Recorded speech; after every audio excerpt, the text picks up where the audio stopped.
and cleaning the house, and she's serving, and she's available in season and out of season.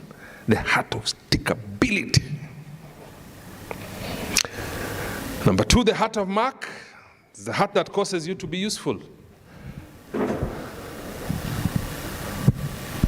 A person that has the heart of Mark will show up on time, fix the sound, test if the sound is working, place the cameras at the right place, check if the projector is working,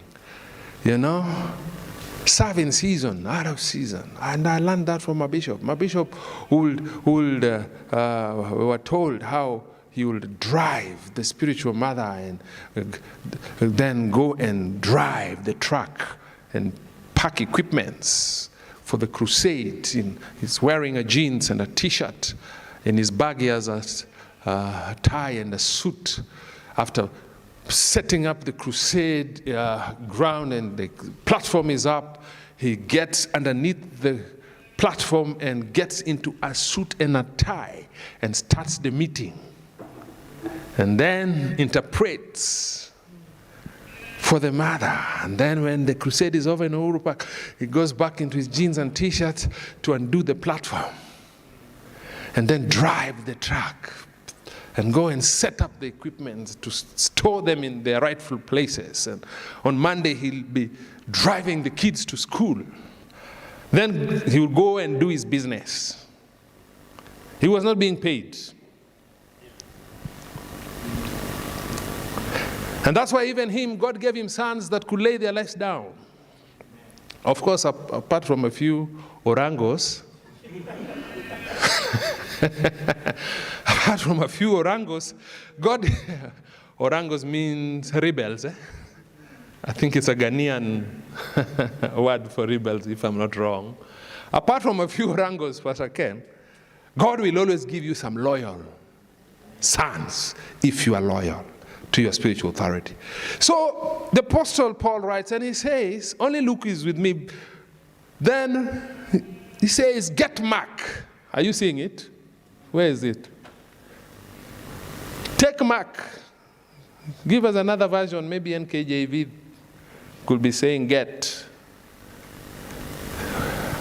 Get Mark and bring him with you. He is useful. Hello, somebody. He is useful to me for.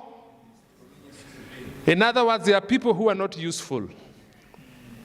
There are people that are liability. They are not our asset. They are troubleshooters. They are not problem solvers.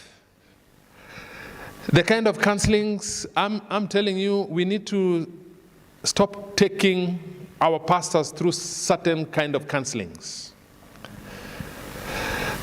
Like we said on Sunday, last Sunday, that sometimes coming for counseling in private is you coming to see me in private to tell you what I told you to do in public, but you didn't do. Now you're coming to see me in private for me to tell you. Like now, counseling is going on.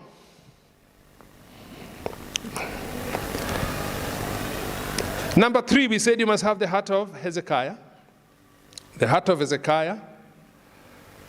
The heart of Hezekiah is a heart that honors. A heart that walks in honor. It is a heart that is totally committed. 2 Chronicles 31 and verse 21. 2 Chronicles 31 and verse 21.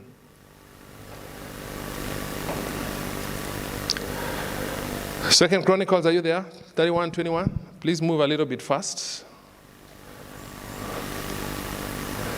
Okay, read with me.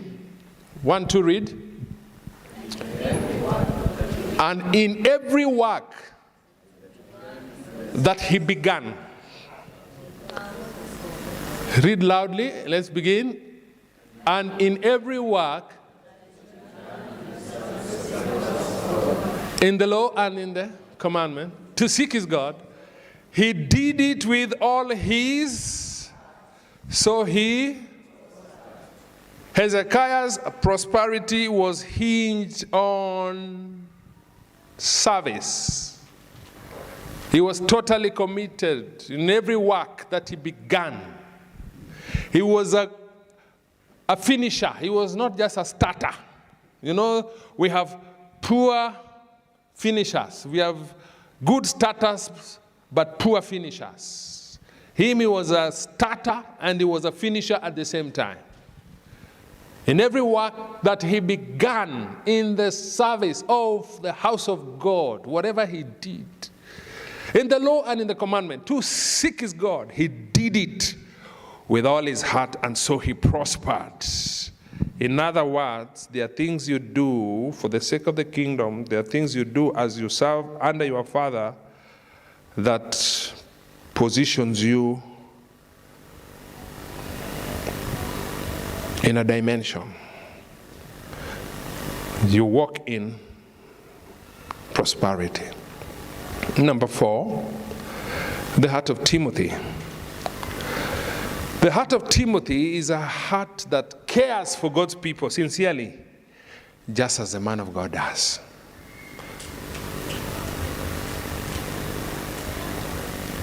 Philippians 2 and verse 19. The Bible says, "But I trust in the Lord Jesus to send Timothy to you shortly, that I may also be encouraged when I know your state." Verse 20. "For I have no one like-minded who will sincerely care for your state." For I have no one like-minded who will sincerely care for your state. The other word for like-minded is kindred spirit. You must have a kindred spirit. You must care for God's people because your pastor cares for God's people. If your pastor cares for God's people, you need to care for God's people. If you are a son, if you have a kindred spirit, and if you are like-minded. Like-minded here means you've caught your pastor's heart, pastor's spirit. And let me tell you, spirits are transferred. When you sit under a man, his spirit is transferred. That's why it is important who you sit under. Not every spirit is supposed to be transferred to you. And that's why we don't even allow some people to minister to you.